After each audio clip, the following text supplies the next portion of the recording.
Абай Құнанбаевтың 19 қара сөзі. Адам ата-анадан туғанда есті болмайды. Естіп, көріп, ұстап, татып ескерсе, дүниедегі жақсы жаманды таниды дағы. Сондайдан білгені, көргені көп болғаны адам білімді болады. Естілердің айтқан сөздерін ескеріп жүрген кісі өзі де есті болады. Әрбір естілік жеке өзі іске жарамайды.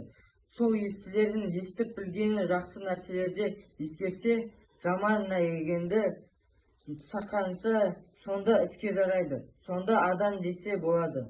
Мұндай сөзді есіткенде шайқақтап, шалықтанып, не салбырап, салғырттанып естісе, не есіткен жерде қайта қайырып сұрап ұғайын деп тұшынбаса, не сол жерде сөздің расына көзі жетсе де шыға беріп қайта қалпына кетсе, естіп есітпей не керек? Осындай сөзді танымай тұғын, елге сөз айтқанша өзіңді тани тұғын.